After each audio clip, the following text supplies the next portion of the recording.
Kenapa Yesus tidak berdosa? Karena dia nggak punya orang tua jasmani. Garis dosa keturunan dari garis bapak, bukan garis ibu, dari garis Adam. Makanya Yesus tidak punya bapak jasmani, sehingga Lukas 1 ayat 35 berkata, kuduslah dia. Tapi setiap orang, termasuk Abraham, termasuk Maria, termasuk nabi apapun, semuanya berdosa. Jangan Anda anut tidak di luar Alkitab, semuanya berdosa. Maka Yesus mati untuk semua orang yang berdosa. Dosa warisan, dosa keburukan orang tua, bahkan ikatan kuasa gelap dari orang tua otomatis putus begitu kau mengakui Yesus Kristus sebagai Tuhan dan Juru Selamat engkau dan menerima Dia secara pribadi sebagai Tuhan dan Juru Selamat. Otomatis roh jahat itu lari.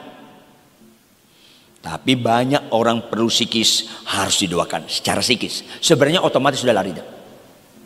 Gak bisa berdiam Allah dengan iblis.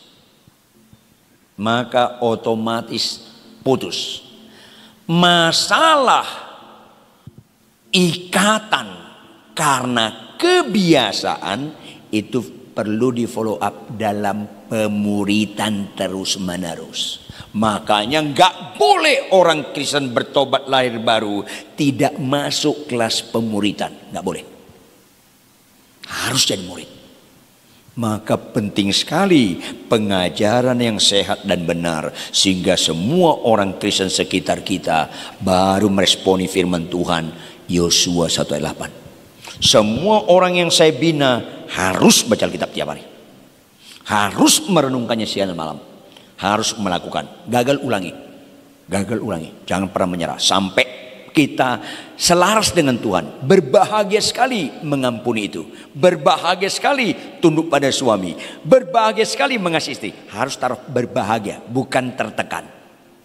Harus sampai di situ. Itulah namanya murid Kristus. Maka tidak ada pengaruh yang permanen bagi setiap kita yang percaya kepada Kristus. Tidak ada pengaruh permanen dari keburukan orang tua kita. Pasti bebas. Asal benar-benar terima Tuhan Yesus dan dimuridkan.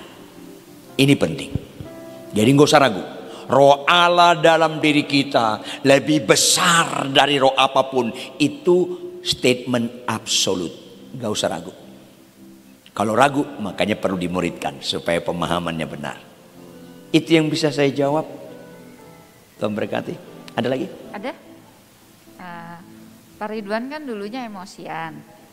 Apa yang membuat Bapak bisa berubah? Momen apa yang bisa bikin Bapak bisa klik? Kejadian apa yang bisa bikin Bapak berubah? Dari emosi jadi. Saya pendek, jelek, sadis, dan kejam. Mama saya pernah ngomong lebih baik kau mati daripada hidup. Kalau emak sendiri ngomong gitu, apalagi emak orang lain. Saya mengalami penolakan yang parah. Papa saya pejuang 45. Keluarga mama saya, keluarga intelektual. Tahun 30-an sebelum merdeka, saudara mama saya sudah kuliah di Inggris dan di Jerman sebelum merdeka. Papa saya orang kampung berjuang masuk hutan keluar hutan. Singkat cerita, menikah dengan mama saya sangat ditolak oleh saudara-saudara mama saya. Karena derajat. Kalau orang Kristen kalau nggak dibaharui tetap aja nilai itu derajat, kekayaan pendidikan. Akhirnya tahu? Mereka menikah kawin lari. Tahu istilah kawin lari ya? Cari family jadi menikah.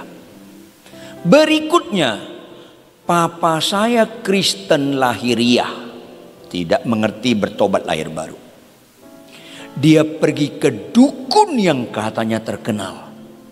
Supaya dia minimal bisa bintang 1. Dia bisa kaya, menyaingi ipar-iparnya. Anda tahu apa kata statement dukunnya?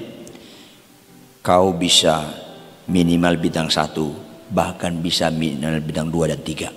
Senang sekali papa saya. Syaratnya cuma 1.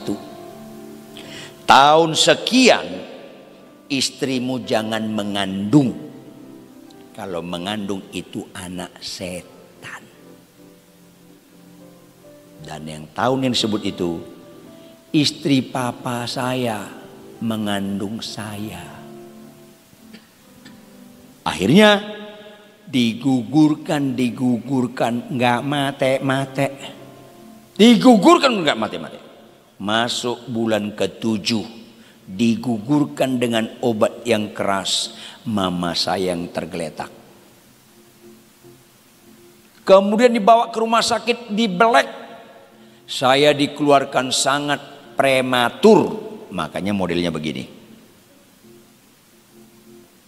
Mama saya seminggu sembuh, dia keluar rumah sakit diam-diam, niat meninggalkan saya di rumah sakit.